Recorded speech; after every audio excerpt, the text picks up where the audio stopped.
there.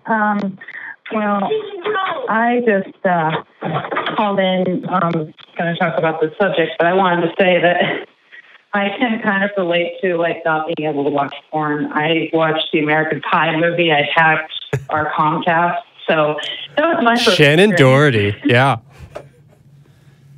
Yeah, but, I wanted to speak about, this goes into the LGBTQ plus thing. Representation in media, and also, are we pushing on other characters to turn them into LGBTQ plus icons?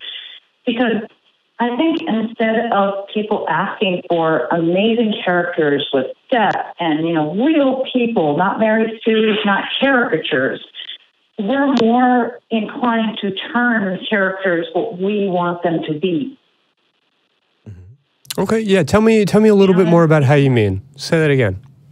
Well, I thought about calling it in today because I had just watched the trailer for season 3 of Stranger Things. And then I went on Twitter to write something about it. And I saw from one of my people I follow on Twitter that they were remarking that, oh, it's so cute that 11 and Max are like girlfriends now. And I'm like, you mean like best friends, right? And they're like, no, she's totally going to leave mics for him and her. And I'm like, why are you doing this? Why can't we just have our ships and not push on people, and like, why don't we demand for better characters to be made? I mean, I'm asexual, and I'd love to see an asexual character that's not just, made fun of for like, oh, you don't like sex? Sure. What's wrong with you? But like, I've noticed it with a lot of things lately, and fandoms are kind of getting out of control with it. So you're feeling like people are just kind of awkwardly grafting on, queer representation rather than sort of organically developing these sophisticated characters that have that as part of their identity. Am I kind of getting what you're saying? Yes. And I think that it's really getting to a point where I think fandom people and people on Twitter, of course, which I really should just delete that thing. It's such a headache. It's kind of infuriating, some of the people on there. But like, I've seen, I went to a Comic-Con and they had to shut down one of the panels because they kept talking about the son shipping, and they're like, we're not doing that. And then people got mad, and it's like, whoa, people, I mean,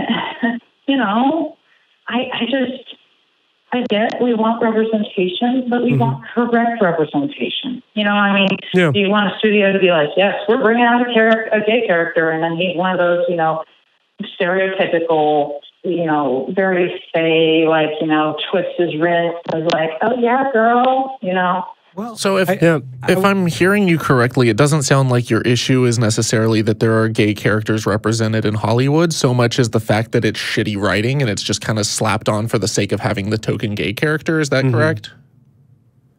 Yes, that is exactly. Shitty writing is shitty writing. Normal. Well, I think that actually follows the exact same line that we've had every single time we've brought a new group on TV.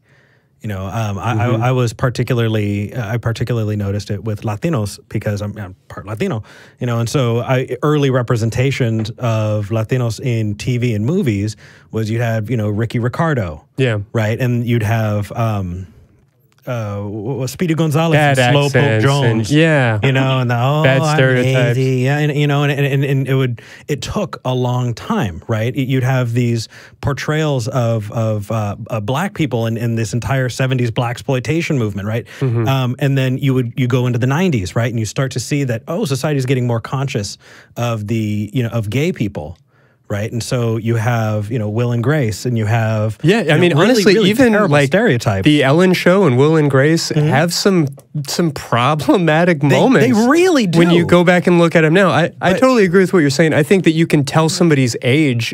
You can tell particularly a gay man's age by their reaction to the birdcage. Yeah. I've seen this with a ton of folks. Some who were so excited to just be you know, in a movie at all in that sense, and others who were like, this is bullshit, this is ridiculous, this is not who we are and how we are. And so I see it as a growing pain, I think. That's what I was going to say. My hope is that it follows that same pattern, Astrid, and that we start with the representation.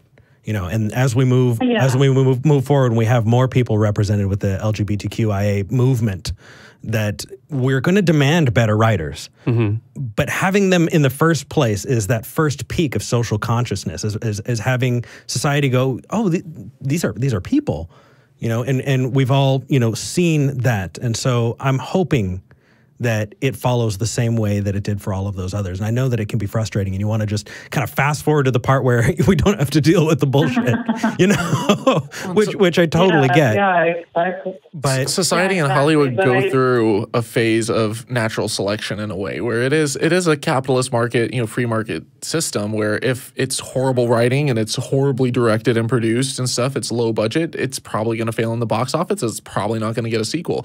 But you're going to have phases where when something's new, initially it's just pushing the Overton window, and you have these shock value where it's, oh my goodness, there was actually a gay character, or there were two gay people that kissed in this movie. God, yeah. And then you're going to have these movies that actually really have an impact. You know, you look at movies like Brokeback Mountain versus, you know, something that's just kind of like, we'll just throw it out there just to have a gay character. People made fun of at the time. I mean, I had a friend in college that bought a Brokeback Mountain wall calendar for another friend as a gag gift about, ha ha ha, you're gay. Yeah. So even then there was that, you know, beginning to open up and beginning to get representation, but there's a lot of growing pains. As a humanist, I get excited when I see more and more queer folks on TV, but as a human being, I also get really pissed off when it's like you're saying, when it's really thin, when it's, you know, not genuine or well done, and it does feel like they just, at the last minute, were like, that person's gay.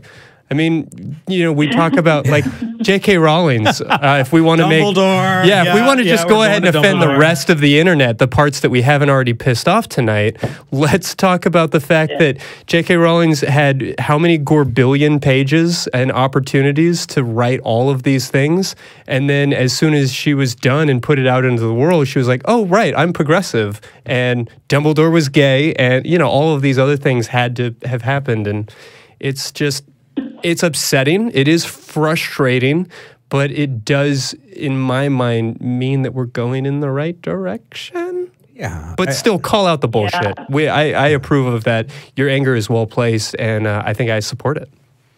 Yeah, I think because I mean, if they had a character on Stranger Things who was gay, and that's fine. And like, I'm tired of people trying to like make characters what they want.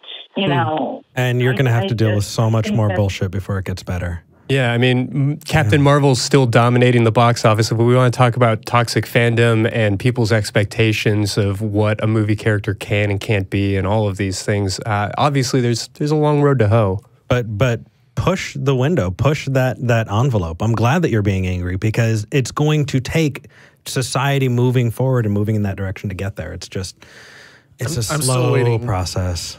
I'm still waiting for the first DC movie where they suddenly do a reveal and find out that Batman's a woman. I'm waiting for DC to apologize for what they did in their comics, because no. Or how about their movies? Oh man, okay, sorry. No. There was this anti-gay whole thing, and a staff quit, and I never got over it.